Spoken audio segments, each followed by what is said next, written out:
कोकण माझा ब्रेकिंग, ताज्या घडामोडींची वेगवान बातमी।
टक्कर मी गेल्या वेळी दिली होती। मी अपक्ष राहून सुद्धा मी 56,000पेक्षा जास्त, जवळपास 57,000 काही मतं कमी होती ती मी त्या ठिकाणी घेतली। त्यामुळे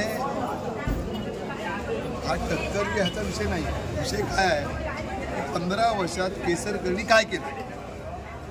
तुम्हाला बघा, मी तुमच्या सगळ्या पत्रकार मित्रांना पण सांगितलं, तुम्ही एक अशा प्रकारच्या सगळ्या उमेदवारांना बोलवा आणि एक अशा प्रकारची प्रेस किंवा समोर विजन सांगायला सांगा, काय केलं ते सांगा।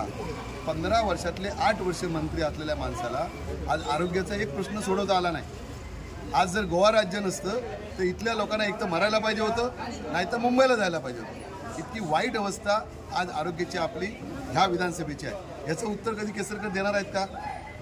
हा माझा पहिला प्रश्न। दुसरा प्रश्न, आज आमच्याकडे एवढी मुलं, जवळजवळ 22,000च्या पुढे मुलं आज गोव्यात नोकरीनिमित्त जातात। वर्षाच्या काठी किती ॲक्सिडेंट होतात, किती मुलं मुली दगावतात, याला जबाबदार कोण आहेत? याच्यासाठी 15 वर्षातलं व्हिजन केसरकरांचं काय आहे हे कधीतरी केसरकर सांगणार आहेत की नाही? आडाळी MIDC 2013ला झाली, एक सुद्धा कारखाना काय येऊ शकला नाही। तिसरा विषय इथला शेतकऱ्यांचा विषय। आज सांगा, शेतकऱ्यांनी आज हत्तीचा त्रास आहे 20 वर्ष, आज इकडे गवरेण्यांचा त्रास आहे, माकडांचा त्रास आहे। 5 वर्ष याच्यापूर्वी केसरकर ह्या खात्याचे राज्यमंत्री होते, वन राज्यमंत्री। काय उजेड घातला, काय शेतकऱ्यांना दिलासा दिला? आज काजू बीसाठी लोक रस्त्यावर उतरले पहिल्यांदा। दिवसेदिवस आज शेतकरी बागायतदार त्रस्त आहेत। सॉरी, याच्या संदर्भात कधी निर्णय घेणार की नाही? तिलाहीसारखं मोठं धरण आहे, मांगेलीसारखं पिकनिक स्पॉट आहे, गोवा बाजूला आहे, मोपा एअरपोर्ट बाजूला आहे, कधी विकास करणार? आज राणे म्हणतात 500 कारखाने धोडामार्गात करणार, कुठे करणार? हा, मुख्यमंत्री असताना तुम्हाला शक्य झालं नाही, मंत्री ज्याही केंद्रात होते त्याही शक्य झालं नाही। असं आता कधी करणार आहे? आणि 1300 एकर जागा ती कोणाची आहे? कधीतरी सांगा ना तुम्ही। त्यामुळे ह्या गोष्टी आज आपल्या सगळ्या लोकांना फसवलं गेलेलं आहे। लोकांच्या साधेपणाचा, भोळेपणाचा फायदा आज राज्यकर्त्यांनी घेतलेला आहे। आम्ही पण तेवढे दोषी आहोत तर आम्ही या लोकांवर विश्वास ठेवतो। माझी आज आपल्या सगळ्यांच्या माध्यमातून कळकळीची विनंती आहे, मी 6 महिन्याच्या आत तुम्ही जर संधी दिलात तर इकडे आरोग्याचा प्रश्न 100% सोडवण्यासाठी प्रयत्न करणार। वेळ पडली तर गोवा मेडिकल कॉलेजची बोलणी करून ह्या विधानसभेतले जेवढी आरोग्याची केंद्र आहेत तिथं डॉक्टर उपलब्ध करणार, तिथं असणाऱ्या सगळ्या सुखसोयी उपलब्ध करणार। वेळ पडल्यास माझा आमदार फंड जरी खर्च करणार तरी देणार, माझ्या काही मित्रांची मदत घेऊन ते पण करणार। हे पहिलं मी अटकाली करणार, ही पहिली गरज इथल्या सर्वसामान्य जनतेला आहे। दुसरा जो मी उल्लेख केला की रोजगाराच्या संदर्भात, मी रोजगाराचा सुद्धा प्रश्न सोडवणार। 6 महिन्याच्या आत इथल्या भूमिपूजन 2-3 कारखान्यांचे तरी करणार म्हणजे करणारच.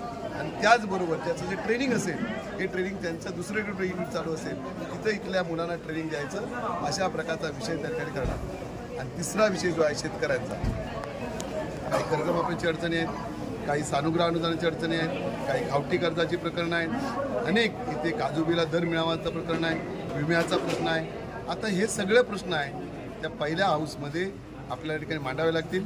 थोडासा याला वेळ लागेल, परंतु हे 2 प्रश्न 3 प्रश्न मी 100% मार्गाला लावणार. हिलारी धरण आज या कोकणातलं मोठं धरण आहे. आज पर्यटनाला विकसित करण्यासाठी संधी आहे. केसरकरने किती वेळा सांगितलं, आश्वासित केलं की तुम्हाला 5,000 कोटी रुपये इथं खर्च करणार म्हणून सांगितलं, केले का हो?